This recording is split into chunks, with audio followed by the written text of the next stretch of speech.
Hello everyone, welcome to our YouTube channel Study with Friends। चलिए हम start करते हैं। यहाँ पे हम जो करने वाले हैं वो नेशनल और इंटरनेशनल करंट अफेयर के जो MCQ है ये करने वाले हैं और साथ में उसका एक्सप्लेनेशन भी हम देखने वाले हैं। ठीक है, चलिए स्टार्ट करते हैं। फर्स्ट क्वेश्चन है हमारा, हाल ही में मुख्यमंत्री नाश्ता योजना की शुरुआत किस राज्य ने की है? पहला ऑप्शन है छत्तीसगढ़, दूसरा ऑप्शन है तमिलनाडु, तीसरा ऑप्शन है केरल और लास्ट ऑप्शन है महाराष्ट्र। तो मुख्यमंत्री नाश्ता योजना की जो शुरुआत है ये किया गया है तमिलनाडु के द्वारा। ठीक है, चलिए आगे इसका थोड़ा सा एक्सप्लेनेशन देख लेते हैं हम। तमिलनाडु के जो मुख्यमंत्री है स्टालिन ने 2022-23 के दौरान राज्य भर में जो पहली से 5वीं कक्षा के जो 1.14 लाख से अधिक बच्चे हैं इनको लाभान्वित करने के लिए ये जो योजना है मुख्यमंत्री नाश्ता योजना ये स्टार्ट किया गया है और ये है अभी पहले चरणों में लागू किया जा रहा है। क्लियर है? पहले चरण में अगर देखा जाएगा कितने सरकारी प्राथमिक स्कूलों को मान्यता दी गई है या पहले चरण में कितने सरकारी प्राथमिक विद्यालयों को इसमें शामिल किया गया है, तो 1545 शासकीय प्राथमिक विद्यालयों को मुख्यमंत्री नाश्ता योजना के पहले चरण में शामिल किया गया है। चलिए नेक्स्ट क्वेश्चन देखते हैं। 8वां अंतर्राष्ट्रीय योग दिवस 2022 की थीम क्या रखी गई है? पहला ऑप्शन है योगा फॉर हेल्थ, दूसरा ऑप्शन है योगा फॉर ब्रेन, तीसरा ऑप्शन है योगा फॉर ह्यूमैनिटी, चौथा ऑप्शन है योगा फॉर लाइफ। तो इसका करेक्ट आंसर है yoga for humanity. Option C यहाँ पे हमारा करेक्ट है।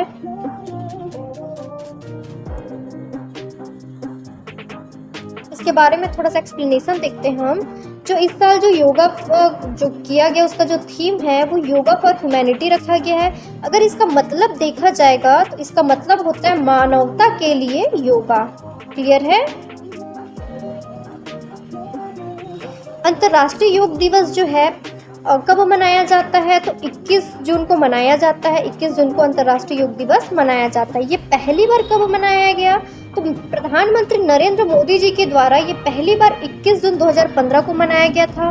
क्लियर है?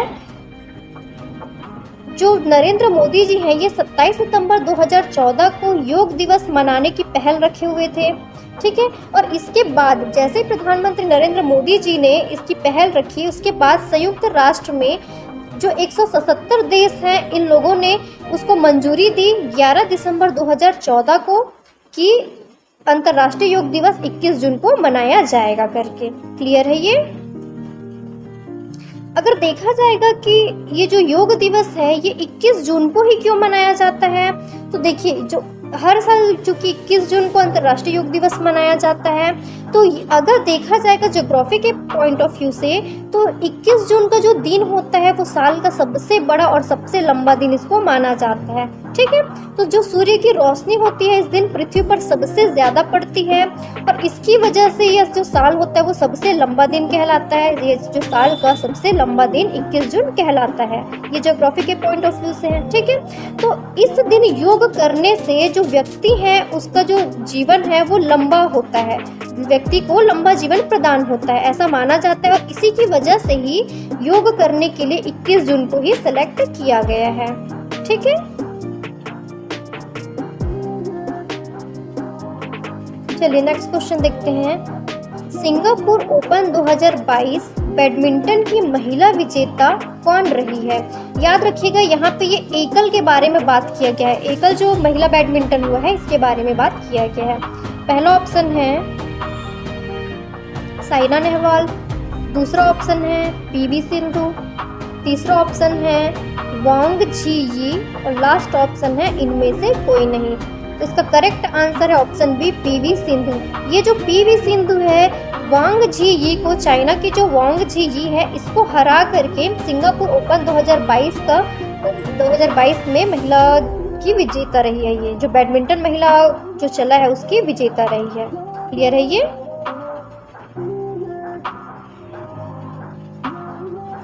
देखिए थोड़ा सा पीवी सिंधु के बारे में यहाँ पे देख लेते हैं हम लोग कि पीवी सिंधु ने अपने करियर का पहला सुपर 500 खिताब जीता है। जैसे ही उसने वांग जी यी को, चाइना की जो वांग जी यी है, इसको हराई है, तो वैसे ये पहला सुपर 500 खिताब अपने नाम कर ली है। क्लियर है ये। अब थोड़ा सा हम यहाँ पे, चूंकि ये महिला के बारे में बात किया गया है, एकल महिला, हो सकता है कि एकल पुरुष की खिताब के बारे में भी आपसे क्वेश्चन पूछ ले। तो जो एकल पुरुष जो है, सिंगापुर ओपन 2022 में पुरुष एकल का खिताब जीतने वाले जो हैं, ये है इंडोनेशिया के निवासी एंथनी सिनिसुका गिंटिंग। ठीक है, ये इंडोनेशिया के निवासी हैं, ये जो खिलाड़ी है ये एंथनी सिनिसुका गिंटिंग। ठीक है, और ये जो है ये किनको हराकर ये जीते हैं, तो इनको देखा जाएगा तो ये जापान के खिलाड़ी नारुका कोडाई को हराए हैं, और हराने के बाद ये खिताब अपने नाम किए हैं। ठीक है, चलिए नेक्स्ट देखते हैं। भारत की सबसे अमीर महिला की सूची में शीर्ष स्थान पर कौन है? पहला ऑप्शन है रोशनी नादर मल्होत्रा, दूसरा ऑप्शन है फाल्गुनी नायरी, तीसरा ऑप्शन है किरण मजूमदार शॉ, लास्ट ऑप्शन है लीना गांधी तिवारी। इसका करेक्ट आंसर हो जाएगा, भारत की जो सबसे अमीर महिला की सूची है इसमें शामिल है रोशनी नादर मल्होत्रा। ठीक है, अगर फाल्गुनी नायर के बारे में बात किया जाएगा तो ये सेकंड पोजीशन पे है, और किरण मजूमदार शाह के बारे में बात किया जाएगा तो ये थर्ड पोजीशन पे है। क्लियर है।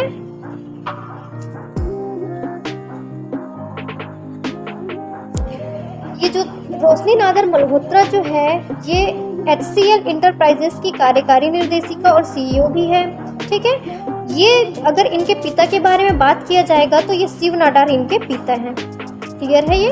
2022 में ये अगर एक फोर्ब्स वर्ल्ड की सूची जारी होती है, जिसमें ये सूची जो होता है वो शक्तिशाली महिलाओं के लिए जारी किया जाता है, तो 100 सबसे शक्तिशाली महिला की सूची में रोशनी नादर मल्होत्रा को 55 पर रैंक मिला था। क्लियर है ये जो रोशनी नादर मल्होत्रा जो है, इनको अभी सबसे भारत की सबसे अमीर महिला की सूची में शामिल किया गया है। ये जो लिस्ट है ये डिसाइड किया गया है IIFL के द्वारा। ठीक है, IIFL का फुल फॉर्म आप लोग नोट कर लीजिएगा, इंडिया इंफोलाइन फाइनेंस लिमिटेड। नेक्स्ट हम लोग थोड़ा सा रोशनी नादर मल्होत्रा के बारे में भी जानकारी देख लेते हैं। इनका जन्म 1982 में हुआ था और ये हुए थी नई दिल्ली में। अभी वर्तमान में अगर देखा जाएगा तो ये 40 वर्ष की हैं।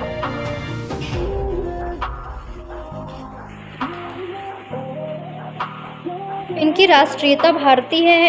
इनके जो हस्बैंड है इनका नाम है शिखर मल्होत्रा। इनके माता और पिता, माता का नाम है किरण नादर और इनके पिता का नाम है शिव नाडर।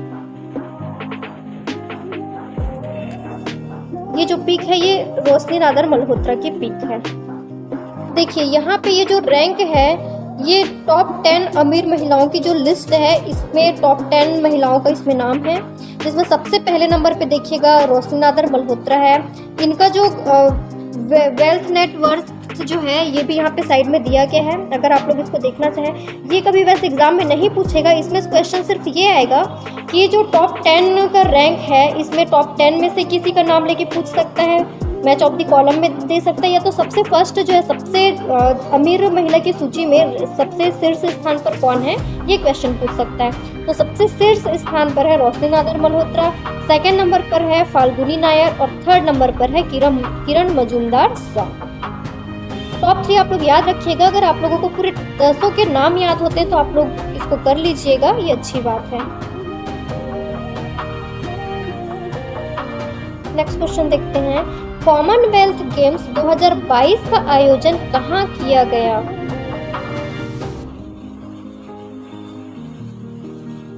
फर्स्ट ऑप्शन है अर्जेंटीना, सेकेंड ऑप्शन है जर्मनी, थर्ड ऑप्शन है ब्रिटेन का प्लेस जो है बर्मिंघम, लास्ट ऑप्शन है भारत का उड़ीसा। तो इसका करेक्ट आंसर है ऑप्शन सी ब्रिटेन, और ब्रिटेन के अंतर्गत और प्लेस पूछा जाएगा तो बर्मिंघम।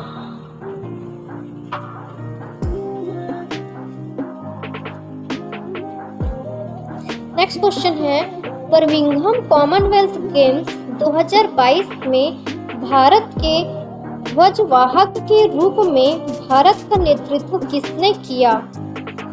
पहला ऑप्शन है मिताली राज, दूसरा ऑप्शन है मनप्रीत सिंह, तीसरा ऑप्शन है पीवी सिंधु, लास्ट ऑप्शन है बी और सी दोनों। देखिए जो मिताली राज है ये क्रिकेट से संबंधित है, मनप्रीत सिंह जो है ये हॉकी से संबंधित है, पीवी सिंधु जो है बैडमिंटन से संबंधित है। तो बर्मिंघम कॉमनवेल्थ गेम में सबसे पहले नीरज चोपड़ा को रखा गया था कि ध्वजवाहक के रूप में वो भारत का नेतृत्व करेंगे, लेकिन आगे मैं आप लोगों को इसका बताऊंगी कारण।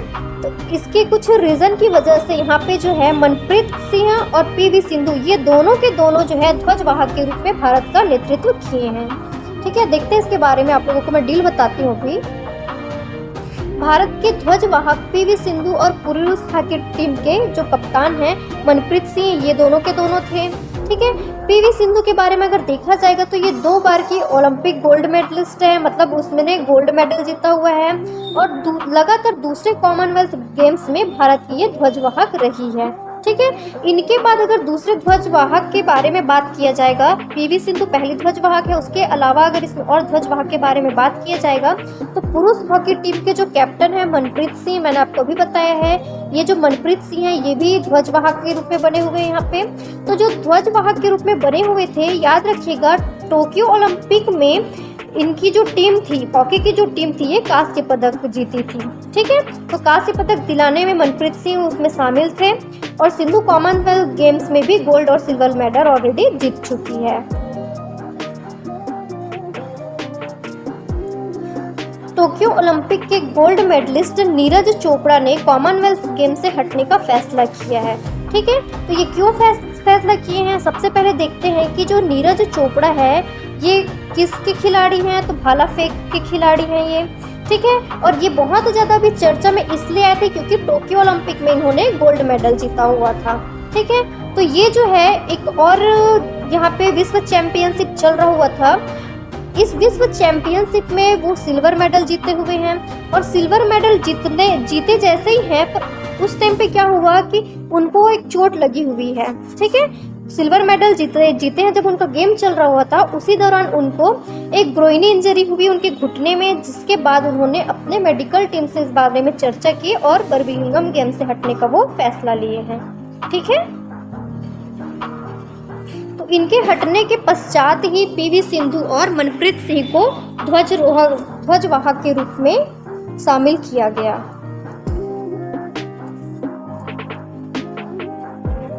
कॉमनवेल्थ गेम के बारे में थोड़ा सा हम लोग और डील देख लेते हैं। कॉमनवेल्थ गेम जो है, चूंकि ये ब्रिटेन में हो रहा है, उसी ब्रिटेन को इंग्लैंड भी बोला जाता है, तो वहाँ के जो प्रिंस है चार्ल्स, ये उस गेम्स की ओपनिंग में वहाँ पे मौजूद थे या वही उसको संबोधित किए थे। ठीक है,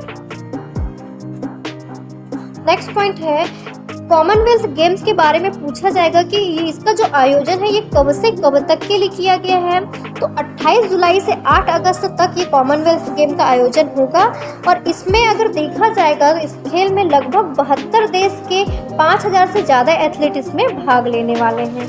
ठीक है, नेक्स्ट देखते हैं, इसमें भारत की ओर से 200 से ज़्यादा खिलाड़ी इसमें भाग ले रहे हैं। इसके जो करेक्ट अगर संख्या देखा जाए तो ये 206 के आसपास है, मैं आपको इसको आगे बताऊंगी। और नेक्स्ट इसमें देखते हैं, याद रखिएगा पिछली बार के बारे में अगर देखा जाएगा तो पिछली बार जो कॉमनवेल्थ गेम हुआ था 2018 में, इसमें भारत जो है कुल 26 गोल्ड जीते थे, 20 सिल्वर और 20 ब्रॉन्ज मेडल इसमें जीते हुए थे। ये जो डाटा है अगर आप नहीं भी याद रखेंगे तो चलेगा, क्योंकि अभी जो है रिसेंट में जो कॉमनवेल्थ गेम चल रहा हुआ है इसका डाटा आपसे पूछा जाएगा कि कितने गोल्ड मेडल जीते हैं, कितने सिल्वर और कितने ब्रॉन्ज। कॉमनवेल्थ गेम्स के बारे में अगर विशेषता देखा जाए, इसका सबसे मोस्ट इम्पॉर्टेंट अगर अभी यहाँ पे जो है वो ये है कि भारत की तरफ से इस जो खेल है इसमें मैंने आपको भी बताया कि 200 से अधिक मतलब 215 खिलाड़ी इसमें हिस्सा ले रहे हैं। लेकिन इससे भी ज़्यादा इम्पॉर्टेंट चीज़ ये है कि इसमें पहली बार महिला क्रिकेट टीम को शामिल किया जा रहा है। ठीक है, जो कॉमनवेल्थ गेम्स है इससे पहले इसमें कभी भी महिला क्रिकेट टीम को शामिल नहीं किया गया था, पहली बार इसमें महिला क्रिकेट टीम को शामिल किया जा रहा है। और इसमें ये जो महिला क्रिकेट टीम है इसमें भारतीय महिला क्रिकेट टीम भी शामिल है। ठीक है,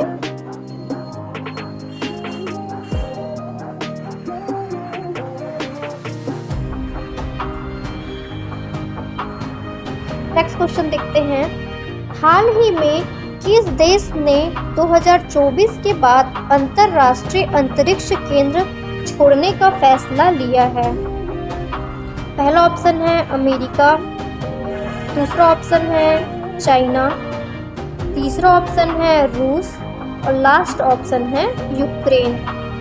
ये बहुत ही इम्पोर्टेंट क्वेश्चन है क्योंकि अभी हाल ही में रूस और यूक्रेन के बीच अभी बहुत ज़्यादा फाइट चल रही हुई थी, ठीक है। तो अगर इसका करेक्ट आंसर देखा जाएगा तो इसका करेक्ट आंसर है ऑप्शन सी रूस, जिसके बारे में मैं आप लोगों को आगे एक्सप्लेन करती हूँ। देखिए इसमें का जो पॉइंट है वो आप लोग इसको देख लीजिएगा। इसमें ये पूछ सकता है कि जो राष्ट्रपति हैं रूस के वो कौन है, ये इससे क्वेश्चन बन सकता है, ठीक है। इसमें जो सबसे मेन अगर देखा जाएगा तो विशेषता इसमें है, देखिए अभी यूक्रेन और रूस में जो सैन्य कार्यवाही हुआ है, यहाँ पे क्रेन लिखा हुआ है गलती से, उसको आप लोग करेक्ट कर लीजिएगा। देखिए यूक्रेन में रूस की सैन्य कार्यवाही और उसके खिलाफ लगाए गए कई दौर के अभूतपूर्व प्रतिबंधों से रूस और पश्चिमी देशों के बीच बढ़ते तनाव के बीच यह घोषणा की गई है। यहाँ पे भी बहुत ही ज़्यादा रूस और जो यूक्रेन है उसके बीच फाइट चल रहा हुआ था, काफ़ी दिन तक ये चला हुआ था। तो इसी बीच पे ही रूस ने 2024 के बाद अंतरिक्ष जो अंतर्राष्ट्रीय अंतरिक्ष स्टेशन है इसको छोड़ने का फैसला लिया है। ये क्वेश्चन बहुत इंपॉर्टेंट है ये, क्योंकि अभी हाल ही में इनके बारे में बहुत ज़्यादा चर्चा चल रहा हुआ था। जो रूस के जो राष्ट्रपति हैं व्लादिमीर पुतिन जो है, इनके बारे में भी बहुत ज़्यादा पूछा गया। तो इसमें ये भी पूछ सकता है कि यहाँ के जो राष्ट्रपति हैं इनका नाम क्या है, ये भी इम्पोर्टेंट है, ठीक है। चलिए नेक्स्ट क्वेश्चन देखते हैं।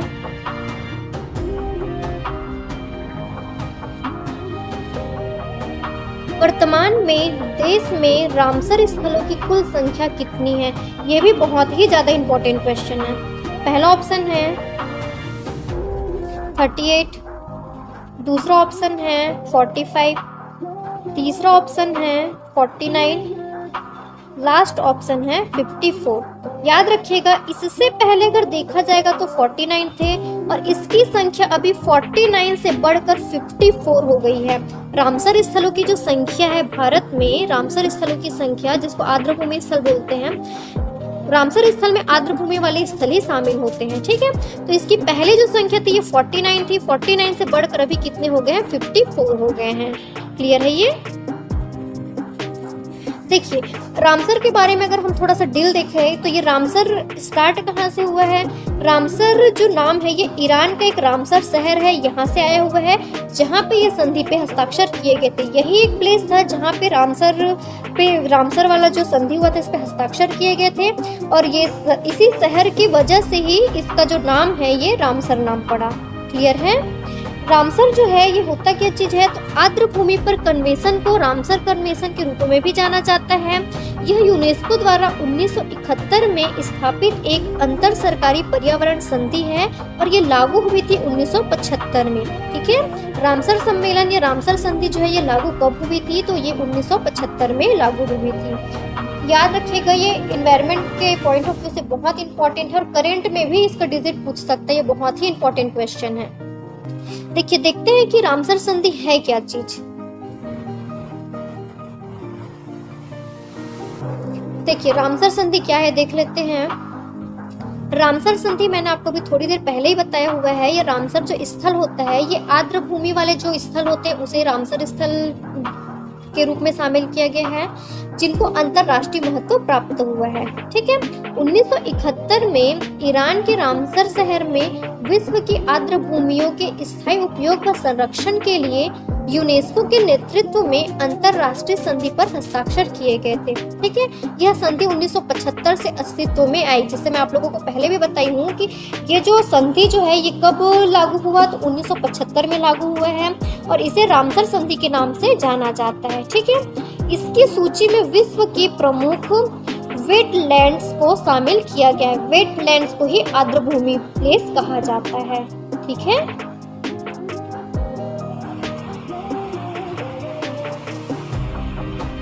देखते हैं कि ये जो वेटलैंड्स है या आर्द्र भूमि है ये होता क्या चीज है। देखिए, आर्द्र भूमि किसको बोलते हैं? नमी या दलदली भूमि वाले क्षेत्र को ही आर्द्र भूमि या वेटलैंड कहा जाता है। ये ऐसे क्षेत्र होते हैं जहाँ भरपूर मात्रा में नमी पाई जाती है और इसके कई प्रकार के लाभ होते हैं। ठीक है, यह जो पानी है इसको प्रदूषण मुक्त बनाती है। यह वह क्षेत्र होते हैं जहाँ वर्ष भर आंशिक रूप से या पूर्णतः पानी भरा रहता है। ठीक, भारत में आर्द्र भूमि का अगर एरिया देखा जाएगा तो ठंडे और शुष्क इलाकों से लेकर मध्य भारत के कटिबंधीय मानसूनी इलाकों और दक्षिण के नमी वाले इलाकों तक ये फैला हुआ है। ये जो आर्द्र भूमि वाला जो प्लेस है ये, ठीक है। देखिए, जो 49 से लेके 54 हो गया तो कितने की वृद्धि हुई अगर इसमें देखा जाएगा तो 5 नए आर्द्र भूमि स्थल इसमें बढ़े हुए हैं। देखिए, जो 49 से 54 जो आर्द्र भूमि जो है या जो रामसर स्थल हैं, क्योंकि इसमें 5 नए आर्द्र भूमि वाले स्थल शामिल हुए हैं, तो ये जो 5 नए स्थल है इसको मैं आप लोगों को नेक्स्ट जो करंट का जो क्लास चलेगा नेक्स्ट वीडियो में आप लोगों को इनके नाम बताऊंगी। अभी नेक्स्ट क्वेश्चन देखते हैं। 2025 में महिला वनडे वर्ल्ड कप की मेजबानी कौन करेगा? पहला ऑप्शन है भारत, दूसरा ऑप्शन है इंग्लैंड, तीसरा ऑप्शन है ऑस्ट्रेलिया, लास्ट ऑप्शन है नीदरलैंड। इसका करेक्ट आंसर हो जाएगा ऑप्शन ए भारत। 2025 में महिला वनडे वर्ल्ड कप की मेजबानी इंडिया करेगा। ठीक है, इससे रिलेटेड मैं आप लोगों को कुछ और इन्फॉर्मेशन देती हूँ भी। भारत जो है 2025 में 50 ओवर की महिला विश्व कप की मेजबानी करेगा, ये मैंने आप लोगों को अभी बताया है। ठीक है, भारत ने जो बर्मिंघम में अंतर्राष्ट्रीय क्रिकेट परिषद की बैठक जो हुई है उसमें सफलतापूर्वक बोली लगाई है और बैठक में 5 साल के भविष्य का जो दौर कार्यक्रम है ये तय किया गया। ठीक है, नेक्स्ट देखते हैं। इसमें सबसे ज़्यादा इम्पोर्टेंट ये है, देखिए, चूंकि मैंने आपको अभी बताया कि भारत जो है 2025 में महिला विश्व कप की मेजबानी करेगा। अगर नेक्स्ट आपसे ये पूछा जाएगा कि महिला का जो T20 विश्व कप होगा 2024 में, इसकी मेजबानी कौन करेगा, तो ये बांग्लादेश करेगा। और नेक्स्ट होने वाला 2026 में जिसकी मेजबानी करेंगे इंग्लैंड। पहली महिला T20 चैंपियनशिप जो है ये 2027 में होने वाली है और ये आयोजित होने वाली है श्रीलंका में। तो ये दोनों लाइन को आप लोग नोट कर लीजिएगा, ये दोनों बहुत इंपॉर्टेंट है कि जो महिलाओं का जो T20 विश्व कप होने वाला है 2024 और 2026 में, 2024 में बांग्लादेश में होने वाला है और 2026 में इंग्लैंड में होने वाला है। T20 विश्व कप अलग होता है और T20 चैंपियनशिप अलग होता है। इससे पहले महिला क्रिकेट में T20 जो चैंपियनशिप है ये नहीं होता था। ये 2027 में पहली बार आयोजित किया जाएगा महिलाओं का T20 चैंपियनशिप और ये आयोजित किया जाएगा श्रीलंका में। नेक्स्ट क्वेश्चन देखते हैं। बर्मिंघम राष्ट्रमंडल खेल 2022 में कुल कितनी महिला क्रिकेट टीमों ने भाग लिया है? ऑप्शन ए है 6, ऑप्शन बी है 7, ऑप्शन सी है 8 और ऑप्शन डी है 9। इसका करेक्ट आंसर है ऑप्शन सी 8। याद रखिएगा, महिला क्रिकेट पहली बार महिला क्रिकेट टीम को शामिल किया गया है और इसमें भारतीय महिला क्रिकेट टीम भी शामिल है और इसमें कुल महिला क्रिकेट टीम की संख्या है 8। अगर आपको हमारा वीडियो अच्छा लगता है तो हमारे वीडियो को लाइक कीजिएगा, हमारे चैनल को सब्सक्राइब कीजिएगा और अपने फ्रेंड्स में शेयर कीजिएगा। Thank you.